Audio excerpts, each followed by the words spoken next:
नमस्कार सभी दोस्तों को। मैं शाहरुमल शर्मा, हिंदी का अध्यापक। आज बात करेंगे हम 12th और 11th क्लास की जो हिंदी की व्याकरण है उसका पहला टॉपिक है भाषा, व्याकरण एवं लिपि का परिचय।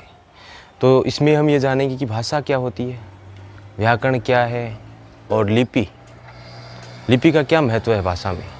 तो सबसे पहले बात करते हैं हम भाषा की। भाषा जो शब्द है इसकी उत्पत्ति हुई है संस्कृत भाषा के भाष धातु से। संस्कृत भाषा के भाष धातु से। संस्कृत भाषा नाम क्यों आया? क्योंकि हिंदी भाषा की जो जननी है वो संस्कृत भाषा है। और ये जो भाष धातु है इसका शाब्दिक अर्थ होता है कथन या कहना। कथन या कहना। जो भाष धातु है उसमें आ प्रत्यय मिलने से भाषा शब्द का निर्माण हुआ है। आ प्रत्यय, प्रत्यय का मतलब वे शब्दांश जो किसी शब्द के अंत में जुड़कर उसके अर्थ में, मूल शब्द जो होता है उसके अर्थ में क्या कर देते हैं, परिवर्तन कर देते हैं। और यहीं एक शब्द आता है उपसर्ग। उपसर्ग किसी मूल शब्द के पहले जोड़कर उसके अर्थ में परिवर्तन कर देते हैं। तो भाषा शब्द की उत्पत्ति संस्कृत भाषा के भाष धातु से हुई है। भाष धातु का मतलब है कहना या कथन, और इसमें आ प्रत्यय जुड़ने से भाषा शब्द का निर्माण हुआ। अब भाषा है क्या वो देखेंगे। भाषा अलग अलग वाक्य, अलग अलग बातों के माध्यम से हम भाषा को जानेंगे कि भाषा क्या है। तो पहली बात है भाषा एक ऐसा साधन है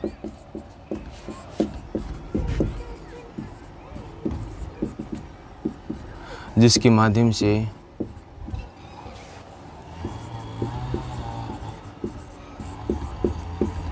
मनुष्य बोलकर, किसी भी बात को अगर हमें कहना हो किसी को तो बोलकर कहेंगे, या लिखकर भी कह सकते हैं। तो बोलकर, लिखकर, या संकेतों के माध्यम से। संकेतों के मतलब जो विद्यालय में पढ़ते हैं, टीचर कभी पूछता है कि आप आए, पढ़े या नहीं पढ़े, कल आए थे या नहीं आए थे, हम बिना बोले बिना लिखे उनको जवाब दे देते हैं। ऐसे जवाब देते संकेतों के माध्यम से, वो संकेत होते हैं। तो इस माध्यम से भी हम अपने विचार प्रकट कर सकते हैं। तो भाषा एक ऐसा साधन है जिसके माध्यम से मनुष्य बोलकर, लिखकर या संकेतों के द्वारा अपने विचार प्रकट कर सकता है।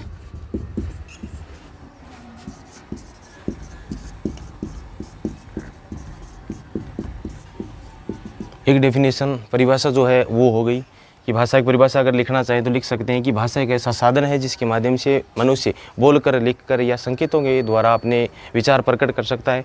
दूसरी बात, भाषा के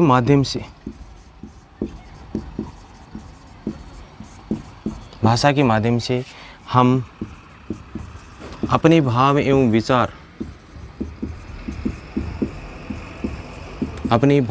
विचार दूसरे व्यक्ति के सामने प्रस्तुत कर सकते हैं।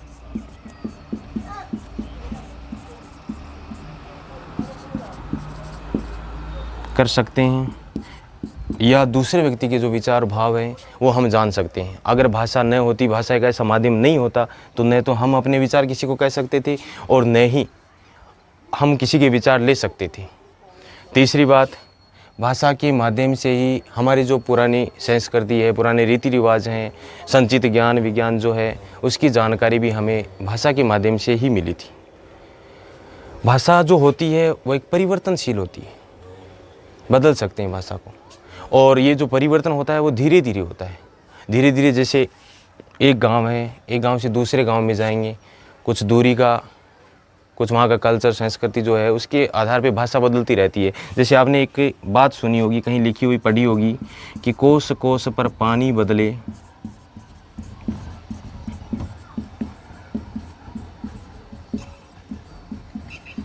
पाँच कोस पर बानी।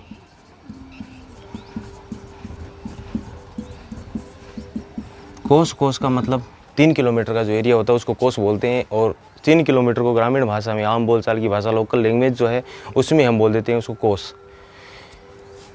कि 3 कोस के अंदर में जो पानी है, पानी का बदलाव वो हो जाता है। आजकल तो पानी का बदलाव 1-1 फुट 1-1 इंच पे हो जाता है। एक खेत में 2 ट्यूबवेल करवाते, 2 कुएँ करवाते, दोनों का स्वाद अलग अलग रहता है। लेकिन यहाँ पे ये लिखा जाता है कि कोस कोस पर पानी बदलाव मिलता है, मतलब 3 किलोमीटर के अंदर पानी का बदलाव देखने को मिलता है। वही 5 किलोमीटर के 5 कोस मतलब 15 किलोमीटर के अंदर भाषा का बदलाव भी मिलता है। जैसे बीकानेर का एरिया जो है उसमें भाषा अलग है, आगे फिर बीकानेर से जैसे सीकर टच है, चूरू टच है, उनसे आवाज़ फिर लैंग्वेज में बदलाव आ जाता है। तो इसलिए जो महान भाष्यकार हैं पतंजलि, उन्होंने एक बात कही थी कि मनुष्य के द्वारा जो व्यक्त वर्णात्मक वाणी है वही भाषा कहलाती है। तो भाषा की वैसे डेफिनेशन, परिभाषाएं जो भी है अलग अलग है, अलग अलग माध्यम से हम भाषा को परिभाषित कर सकते हैं। भाषा यहाँ 2 प्रकार की होती है, 2 प्रकार की। एक तो जो मैं बोल के बता रहा हूँ आपको, मतलब मौखिक उच्चारण कर रहा हूँ तो मौखिक भाषा हो गई, और दूसरी चीज़ जो लिख कर बता रहा हूँ वो लिखित भाषा हो गई। बोल कर बताना मतलब वह भाषा का वह माध्यम जिसके माध्यम से मनुष्य अपने विचार बोलकर प्रकट करता है, और लिखित भाषा होती है जिसके माध्यम से मनुष्य अपने विचार लिखकर प्रकट कर सकता है। लिखा किससे जाता है? लिपि की सहायता से। और जो उच्चारण किया जाता है मौखिक रूप से बोला जाता है, जैसे कहीं संबोधनों में करना हो, उद्बोधन करना हो, कहीं भाषण देना हो, वहाँ पे हम मौखिक भाषा का प्रयोग करते हैं। और कुछ लिखना हो, जैसे पुस्तक में कुछ काम करते हैं या कुछ अपनी बात किसी कहकर बताना हो, किसी को बोल कर न लिख करके, मतलब बोल कर न कह करके और लिख कर बताते हैं, उसमें वो मौखिक भाषा का प्रयोग किया जाता है। तो दोस्तों आज के लिए इतना ही, फिर कल मिलते हैं। आज के लिए आपको शुभ संध्या।